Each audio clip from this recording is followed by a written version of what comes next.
tergugat 2, Yusuf Mansur, hari ini tidak datang dan pengacaranya juga tidak datang dan tidak ada berita apapun.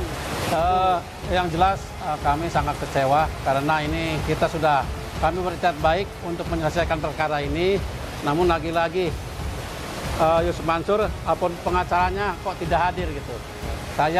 Kami berharap ini segera selesaikan biar tidak berlarut-larut. Kita cari solusi terbaik penyelesaian dari masalah ini.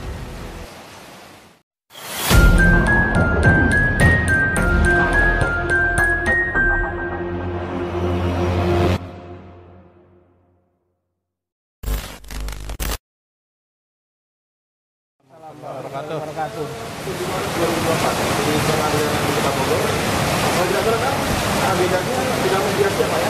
Iya, betul. Hari ini sidang mediasi berkaitan dengan gugatan melawan BMT Darussalam, kemudian Yusuf Mansur dan kawan-kawan. Hari ini mediasi. 1 minggu yang lalu itu mediator memerintahkan agar prinsipal itu dihadirkan. Saya selaku kuasa hukum penggugat atas nama Bu Ilis Siti Rohmah, saya hari ini menghadirkan Bu Ilis Siti Rohmah beserta suaminya. Kemudian tergugat 2, Yusuf Mansur, hari ini tidak datang dan pengacaranya juga tidak datang dan tidak ada berita apapun gitu.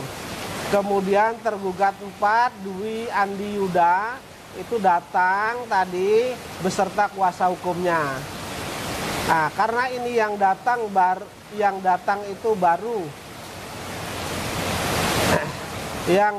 itu baru tergugat 4, maka tadi sidang mediasi ditunda 2 minggu ke depan, memanggil Yusuf Mansur sebagai tergugat 2 begitu. Jadi seharusnya ajudan mediasi itu tergugat harus hadir secara langsung, Pak ya? Iya, kalau mediasi itu sesuai dengan perma itu para prinsipalnya harus hadir. Kalau dianggap perlu, kuasa hukum yang mendampingi pun di dalam ruangan bisa disuruh keluar karena memang harus mendengar ucapan daripada prinsipal atau para pihak tersebut begitu. Ya.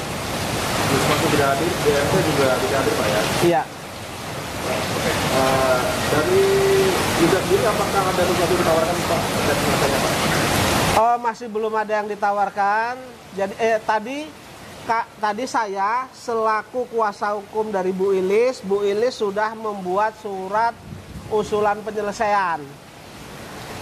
Kemudian dari tergugat 4 juga tadi sudah menyampaikan kepada mediator surat usulannya, cuman mereka tidak ada fotokopinya sehingga hanya difoto saja. Saya belum bisa baca kalau usulan dari mereka. Tapi kalau usulan dari Bu Ilis ini adalah 1, uang pokok yang telah disetorkan sebagai investasi 250 juta itu dipulangkan secara keseluruhannya dan dibayar sekaligus pada saat penandatanganan kesepakatan kalau disepakati. Kemudian poin yang kedua mengenai keuntungan yang berjalan selama kurang lebih 13 tahun 9 bulan itu totalnya 3.825.000 itu masih bisa dinegokan ya. Kemudian untuk kerugian imaterial kalau ini terjadi perdamaian maka kita hapuskan begitu. Jadi sudah menurut hemat saya klien saya sudah beritikat sangat baik begitu. Daripada pihak tergugat ini tidak ada yang ada kepadanya hingga tidak saja Pak ya. Baik. Sebenarnya Yuda ini posisinya itu sebagai apa perannya Pak? Perannya tergugat 4 atau Dwi Andi Yuda ini perannya adalah Menerima setoran investasi dari klien saya sebesar 250 juta gitu. Baik. Tetapi maksud saya jabatan di BMT itu Kita tidak tahu jabatannya. Yang jelas pada saat itu klien saya diminta oleh orang BMT setornya ke rekeningnya Pak Yuda gitu. Tetapi di Yuda ini juga mengakui Pak bahwa menerima surat dari Tadi mengakui. Jadi mengakui digali oleh mediator, mengakui menerima uang setoran dari Bu Ilis, kemudian setelah dia terima, kemudian dia setorkan ke tergugat 1 BMT Darussalam Madani, Mas, gitu.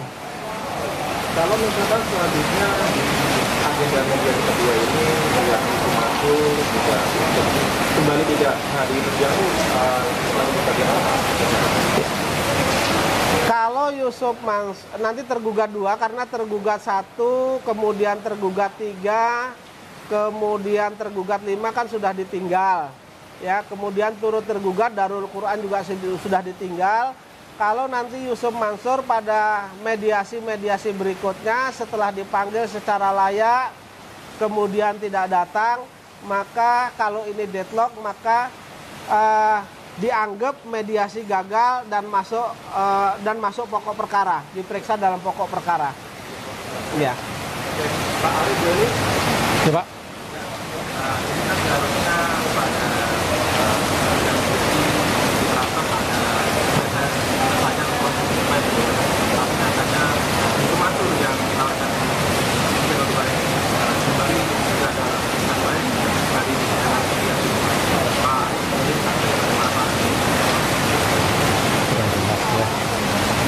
Ketidakhadiran Yusuf Mansur ya. Oh ya. Yang jelas kami sangat kecewa karena ini kami berniat baik untuk menyelesaikan perkara ini, namun lagi-lagi Yusuf Mansur apapun pengacaranya kok tidak hadir gitu.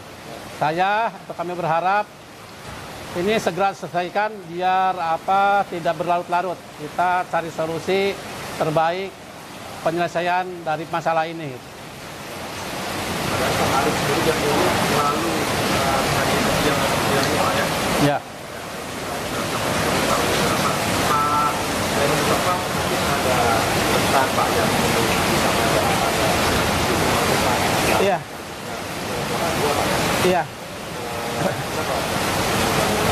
Jadi begini Mas Haji, sebenarnya saya tidak perlu berpesan kepada Yusuf Mansur, namun ini biasanya netizen kan bertanya-tanya gitu kan, kenapa Yusuf Mansur tidak datang? Nah, ini sebenarnya begini, sebatas perkara yang saya tangani atau perkara saya sendiri itu Yusuf Mansur juga tidak pernah datang. Kemudian karyawan Paitren berkaitan dengan permasalahan yang saya ajukan kemudian sampai pengadilan negeri juga mereka tidak datang. Jadi kalau hari ini Yusuf Mansur juga hari ini juga tidak datang, bagi saya bukan yang luar biasa, tapi yang sudah menjadi kebiasaan. Yusuf Mansur itu berbeda omongan dengan kenyataan. Dia mengatakan bahwa kalau terjadi masalah seperti yang saya dengar di dalam video atau TV itu, kalau ada masalah dia akan hadapi. Yang di Surabaya kita enjoy saja, katanya dilaporkan di Surabaya enjoy saja menghadapi dan itu kita hadapi, kenyataannya kan menang begitu. Itu hanya omongan bibirnya Yusuf Mansur, bunga omongannya Yusuf Mansur.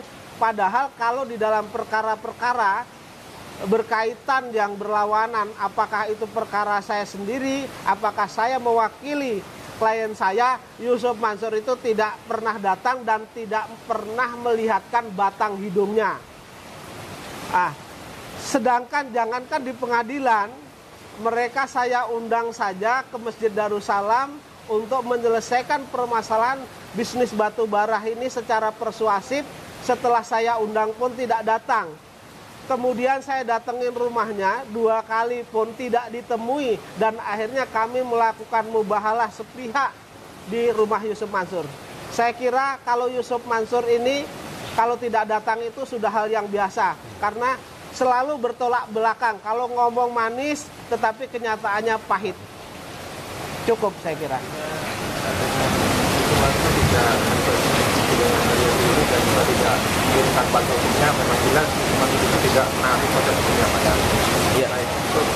Sidang selanjutnya kapan nih Pak? Gimana?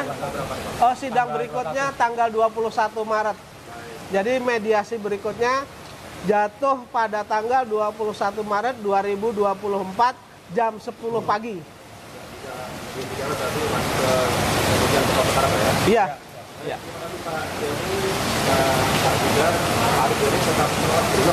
Sama-sama.